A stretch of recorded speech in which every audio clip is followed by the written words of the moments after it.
Okay, wonderful. And now that we've had a moment to let a few more attendees join, I think we are ready to get started here. Okay, so welcome everyone. We are excited to have you here today to go through this digital workshop with you. We're just going to run through the agenda here quickly to get started. We're going to be starting with some quick introductions for John and I. The purpose of us being here today, a quick narrative which will help you really resonate with the content that we're going through today. Bit of a deep dive into the digital solution, go through a few considerations that are really important for customers, and then next steps and questions. All right, so let me just allow John to have his video here.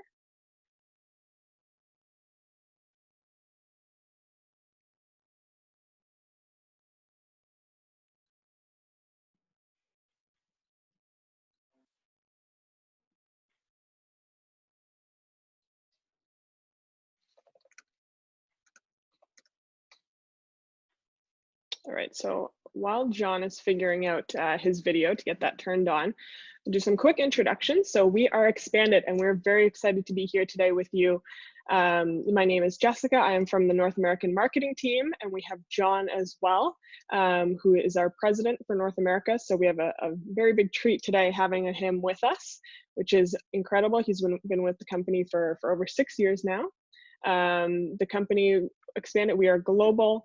We have lots of partners worldwide as well as a team worldwide, which is amazing. And we really empower service and installation staff with the information they need in real time, as well as the dispatchers and the planners. So that's really what ExpandIT does. And we just want to preface this workshop here today as the workshop is created for customers. So this is actually something that you can take afterwards and you can do with customers, or we can do in partnership with you for customers. But it really helps you just kind of step into the shoes of your customers and think of it from that perspective while we're going through this here. And we'll go through some terminology and let's see here. We'll go through some terminology. So jobs, this is something that we just use synonymously with work order or service order. It's an ERP specific term, but it's used synonymously throughout this presentation. And the work order is really an order that the field service technicians work against. And the technicians are the field worker, which I'm sure you're all very familiar with. And then you have the dispatcher and the planner, which is the person who's actually in the office who plans the work orders and the schedule for the field workers. So looking at the stakeholders here, you have your customer's company. So the company, they want their customers to be happy, they want productive employee, and they want profitable operations. You have the technician who they want the right information, they need it in real time, and they need to be able to complete tasks efficiently and end their workday on time. The planner and the dispatcher, they really want easy and seamless planning and communications with the technicians. And customers, they're an individual or an organization that needs service, and they want it easy and they want it fast. So really why we're here today is just to understand what is the integrated digital solution, how can it provide value to your customers and their technicians and their customers. And you're going to walk away with a comprehensive understanding of the benefits of a mobile field service solution and the necessary considerations that are needed to implement a mobile field solutions, because there is a lot to think about as well when moving forward with this. So John is now going to take us through an example here with a bit of a narrative. Thanks, Jaleesa. Just checking my audio is working okay? Yes, we can hear you. All right. So I don't know what's wrong with my video. I can't turn it on, but maybe we can fix that a little bit later. But first off, let me just thank everybody for attending our session today. It's a real pleasure to be able to share this experience with both partners and customers. But to begin with, let me provide a bit of a narrative of what we often see in the field today. This is typically a manual process. When we're out talking to customers and partners, we see some version of this scenario, and it is generally pretty manual. And it generally works along these lines, where a An office worker will typically receive an email or a phone call from an end customer, and somebody in the office will need to dispatch or assign workers and resources to a dedicated job or piece of work. We often see this done today, sometimes on a whiteboard. Sometimes they're using tools like Excel or Word to keep track of who's doing what today or next week or next month. But these are the sorts of things that we see today, sort of from a dispatching and scheduling perspective. What we often hear is that the field worker or the technician will often start their day usually at home, and sometimes they'll come into the depot to pick up equipment or to see what work has been assigned to him or her. Or sometimes they will receive an email and they'll head out to a job directly from their house. But clearly this is a pretty manual process that is full of email and phone calls. That's typically how a lot of the scheduling is done for workers today. If they need to pick up parts, well, then they'll have to physically come into the office or to the depot, pick up some materials that they might need for their job today, and then start off on their day. What we often then see is the customer might suddenly need to reschedule an appointment, or perhaps they want to ask the service technician to go to a different job location or to use a different entrance at a job site. So that process is fraught again with a lot of I'd say back and forth manual disconnected communications. And then what we may need to do is to actually, somebody may have to contact the customer and update them by phone or email that we'll be coming at a different location or a different time. But at some point, the technician, hopefully with the right materials, arrives to the right customer at the right time, and then we'll start work. What we're seeing now I'd say in the last year is frequently field workers are being asked to fill in maybe a COVID-19 safety form before they can start work in the morning. So they'll probably have to fill out some paperwork before they can proceed for their installation or for the service work that they're going to do. Eventually, hopefully they will find their way to the job site or work site to begin an installation or to start doing some service.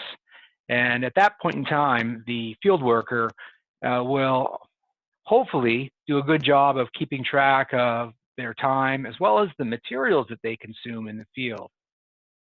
In a best case scenario, they do that immediately. They write it down typically on a piece of paper or on a work order form that's given to them before they left for the job. However, we all know that sometimes that doesn't always happen. And in many cases, the field worker will be in a rush. They'll need to get to another job, maybe really quick. And they may forget to fill in the time, the materials that they consume. And if we're lucky, they'll do that at the end of the day. But more likely it happens at the end of the week in a best case scenario. And we all know that when that happens, there's always the risk that that the field worker might forget to record all their time accurately, or they may forget to record all the use of materials on the installation or job. At some point, the field worker will deliver a work order summary back to the office, and that is usually delivered to somebody in the accounting department who will then manually begin to enter or key that information from the work order into their accounting system. This particular part is often fraught with error and mistakes. Sometimes it's hard to read the writing on a work order form, or in some cases, items are missed. But at any point, the work order is manually entered into the accounting system. An invoice is mailed or emailed to the customer, and then hopefully it's correct. But we all know that that is not always the case. And at this point, there's often back and forth where a work order or an invoice is incorrect and it has to be reissued or changed. Maybe the time is incorrect or the use of materials was incorrect. But that is the typical process that we see in the field today. What we'd like to show you is that we feel that there is a significant opportunity to improve the world of field-based work. We see that many customers would truly benefit from a digital transformation. So what we'd like to do in the next 10 minutes is provide a bit of a deep dive on what that might look like. So in the next 10 minutes, we'd like to take you through a vision of what a digital transformation we think looks like. We have seen a significant opportunity for field-based organizations to reduce errors in the work that they do every day, improve customer service and customer satisfaction, lower costs, and ultimately improve business profitability. So let's see how that might happen. So the first step is the creation of a digital work order. So here you see an example of what that might look like. The first thing to note is that the data from in this digital work order needs to come from a common data source, ideally from your existing financial system. So here you see a dispatcher creating a job or a work order, and you can see that what they have access to are the service items that are ideally coming right out of the end customer's financial system. So you can see that they are able to create a service order against these 6 different service items. In this particular case, it looks like somebody's going out to install a call bell system at a hospital, Northwestern Memorial Hospital. And so they're going out to do some work on some switches, some computers, and some specialized equipment called an ORCA device. So you can see that this is being scheduled. Perhaps this is an installation, or it could be a service order. But the key thing here is that the office worker is able to schedule and dispatch a work order digitally. The next component of this is an integrated and visual graphical planning and scheduling board. And here's an example of what one might look like. So the idea is that once the work order is created, the scheduler or the dispatcher is able to see their resources that they have access to in North America or by division. They might also, those resources could be people or it could be equipment as well. And they're able to graphically schedule the work for the week or for the day or perhaps for the month. And they're able to move those work orders around, make sure that they get the right skilled resources doing the right type of work. So that's one of the great benefits of a graphical planning board. It allows that scheduler to really optimize the work that's being done in a graphical way. And they're also, as you can see, able to see the status of the work that's being done in the field. So for example, you can see that one of the pieces of work that's been scheduled for Martin Hansen is red. It's been marked as urgent. So what that does is it allows the field worker to know that this is an urgent job that needs immediate attention.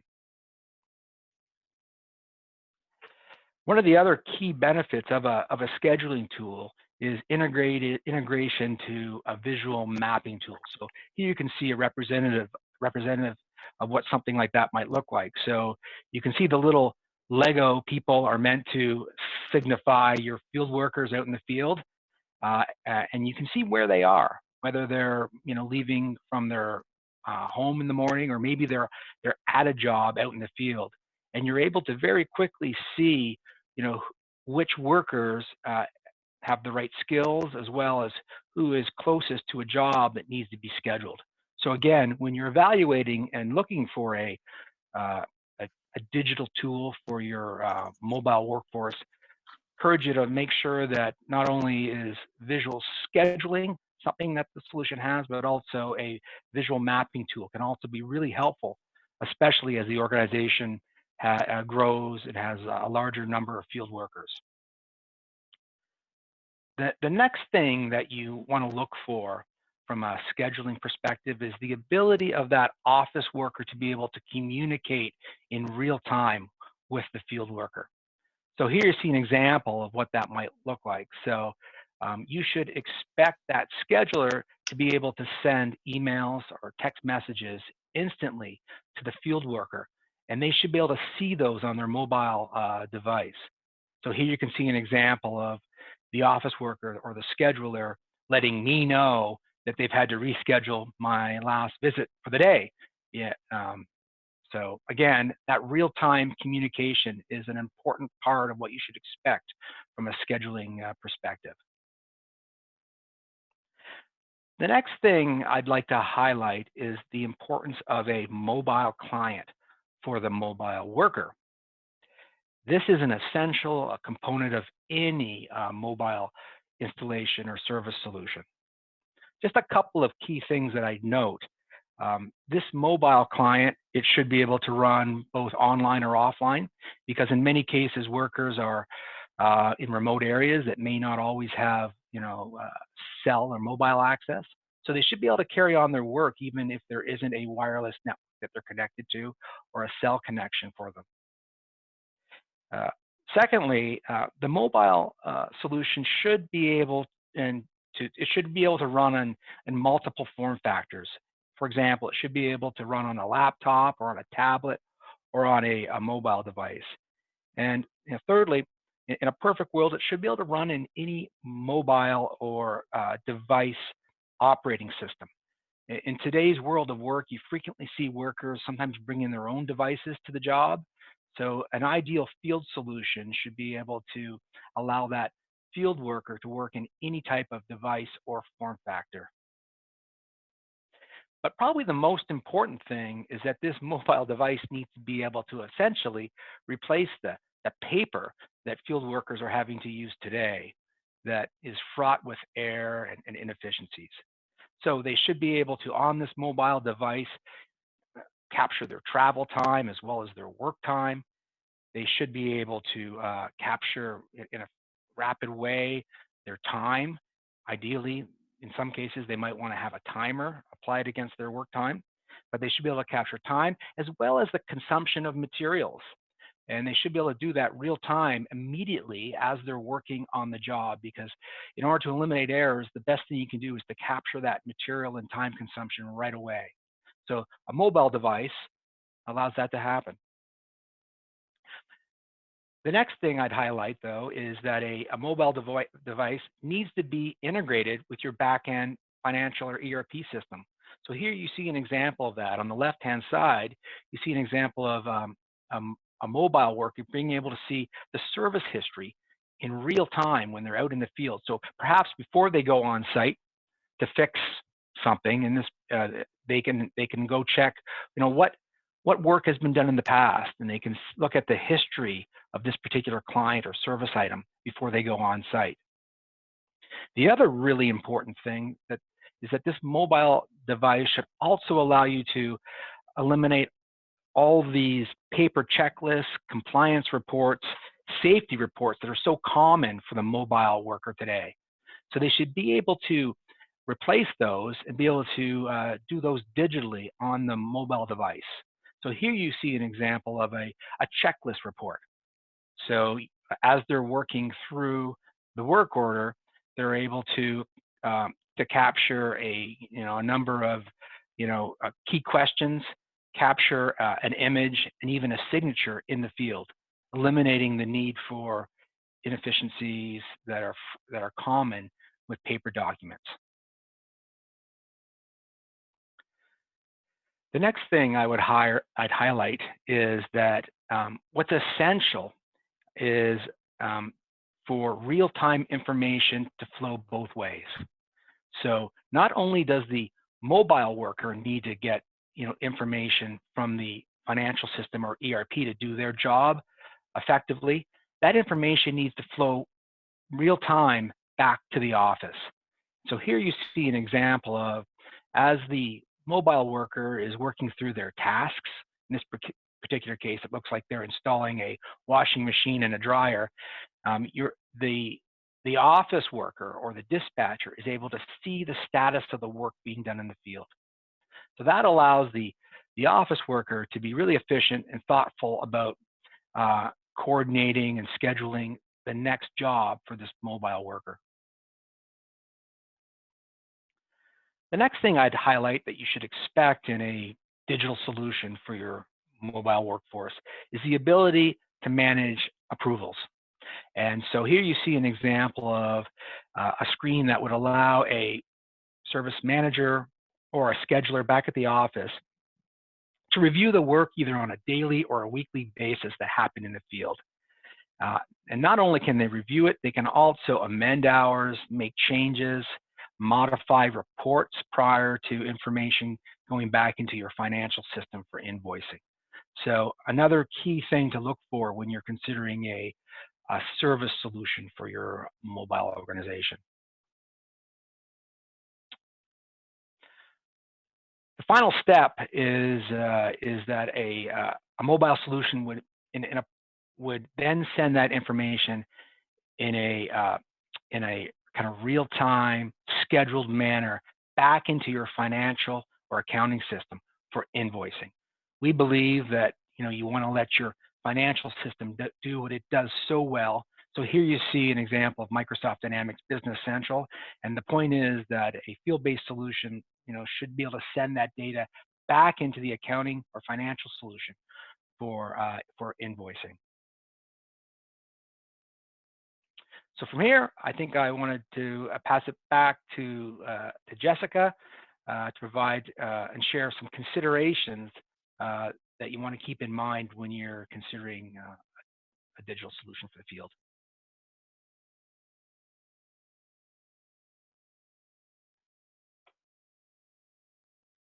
I'm muted.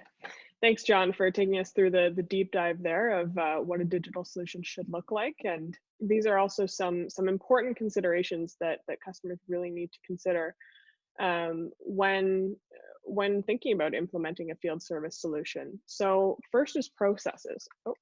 Processes here. So can your customers use a best practice approach, or do they require modifications? So we have seen over the years that this is what a best practice approach looks like. You have some type of a work order created, it's assigned to a resource, and that resource performs the work, and they consume time and materials, which they should be able to track. The work order, it's either completed or the resource has to return at a later date to complete it. And then everything, all the information, such as time, is then communicated back to head office, accounting for invoicing. And the resources in that is then, or the field service worker is then assigned to the next work order. And we found that 95% of businesses do have a similar process. So the question here is, we have a little poll, we have a few polls coming up in here to really put yourself in the shoes of your customers. So if you were thinking about, if you have some customers in mind, and remember that this is also a customer facing workshop that can be used by you to present to them or in partnership with us. So just click on one of the, John, do you see the poll working on your end? Yep, we're good. Okay, so take a moment to click on one of these. So are you willing to modify your processes a little bit? Do you think your customers can modify it a little bit to have this best practice approach? Are there some elements that are really standard, so they will need a bit of a customized solution? Or are the business processes completely unique and they will need a very customized approach here? So I'll give a moment for a few more of the votes to come in here, and then we'll close up this poll and move on.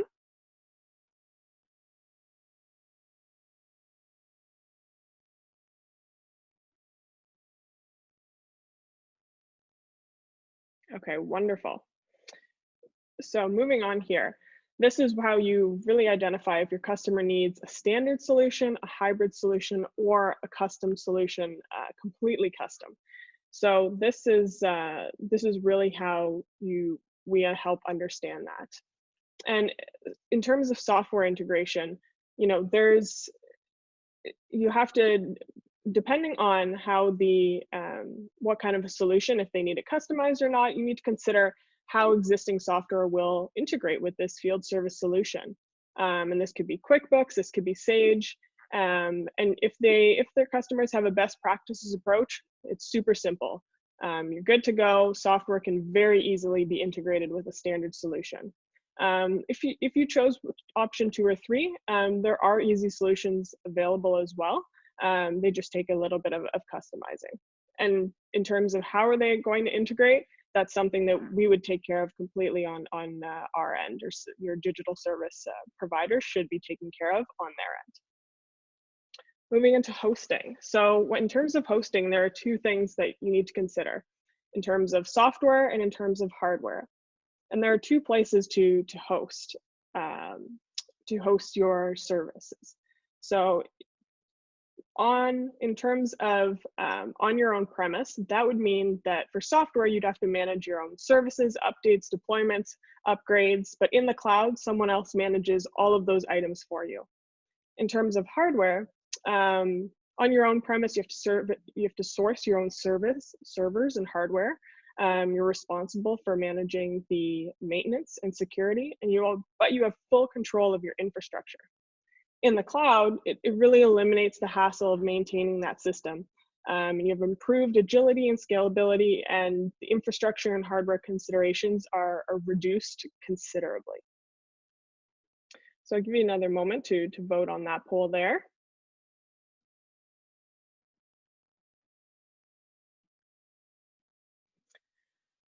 And then hardware, there's a lot to consider in terms of hardware as well. So are all the field service workers currently equipped with a mobile device?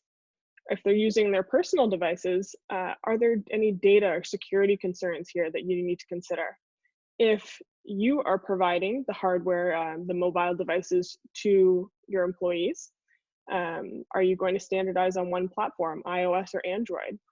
If you are standardizing, let's say for Android, is there training involved with for anyone who's currently only familiar with iOS? Maybe they only use an iPhone, they've never used an Android. Is there training that needs to go into that to get everyone familiar with these devices? And there are a lot of digital solutions that do constrain you to one selection, iOS or Android, but here at ExpandIT, we do not. And now the timeline. So this is really important as well, it depends on if you're doing a system-only installation or a process and a system installation. So this is whether you already have an existing ERP system in place, or if you're going to be in the process of setting up an ERP system and the process simultaneously. So that is where this really affects the timeline, and we're going to look at that here. If it's a system-only installation, you have an existing ERP in place, and this is a really efficient timeline. It can be as quick as 3 to 4 weeks, depending on the size of the installation. Whereas if it's a process and a system installation, this is a much riskier timeline because there are a lot of moving parts here. So definitely a lot more complex, and it's definitely a little bit more difficult to estimate a timeline. And then we move into stakeholders. So there's a lot of different stakeholders that need to be considered here. So for example, field technicians. It's really important to understand their needs, if they have any current frustrations, and as a primary user, what are their preferences? And the planners, the dispatchers, these are also primary users that you need to understand their current frustrations as well as their preferences. The ERP partner or consultants, do they have any requirements based on changes in the ERP system, as well as what is their vision to accomplish customer needs? The IT team, what are their preferences or needs in terms of hardware or software? Because there are definitely sometimes with the IT team, as we all know, they definitely have certain needs. And then lastly, the executive team, what is their vision and what is their expectations for a successful project? So I'll let you take a minute here to vote on some of these, because the stakeholders are really important in this decision.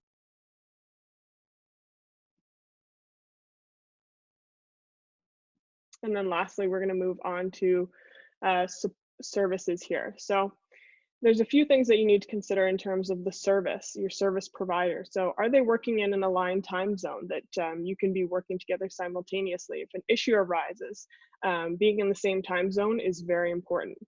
Is the vendor somewhere local that they're actually able to implement this solution for you in your arranged timeline? Hosting, as we discussed earlier, hosting is important to consider, and there are some data residency requirements that some businesses need to have their data residing in the same country. And then language, is the solution multilingual, depending on how far geographically it's going to be used? For example, in the States, does it accommodate English and Spanish speakers?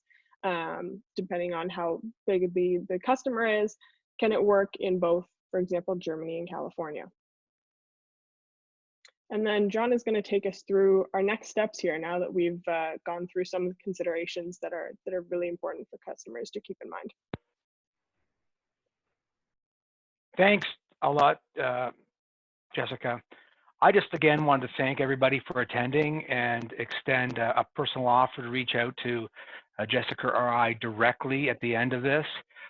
We have a one-pager of this workshop that we will be sending out that summarizes some of the considerations that you might want to share with your team.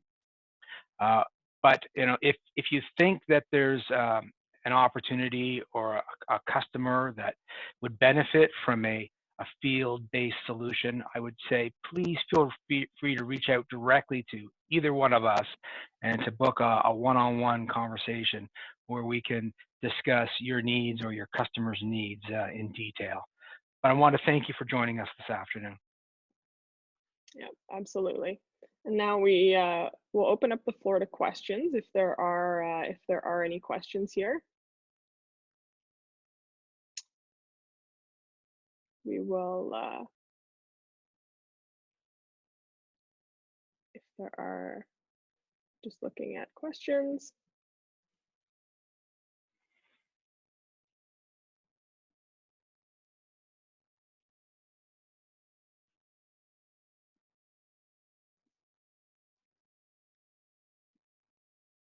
Okay, well, we're going to stay on the line a little bit longer if anyone has any questions, but you have both of our contact information here if you'd like to reach out at any time.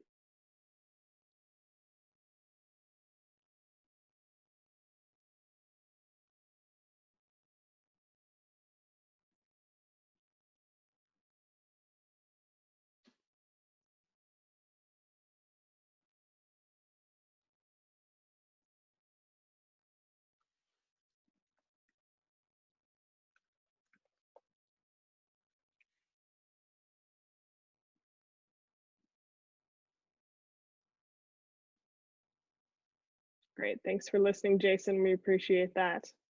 We'll be in touch.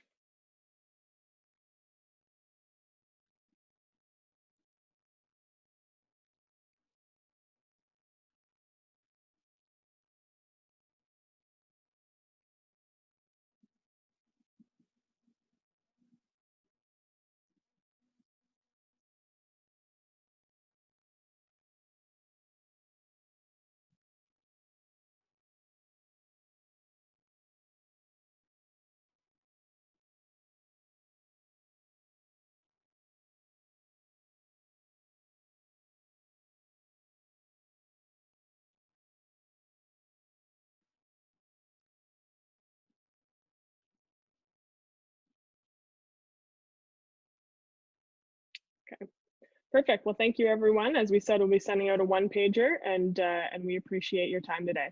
So thank you, everyone.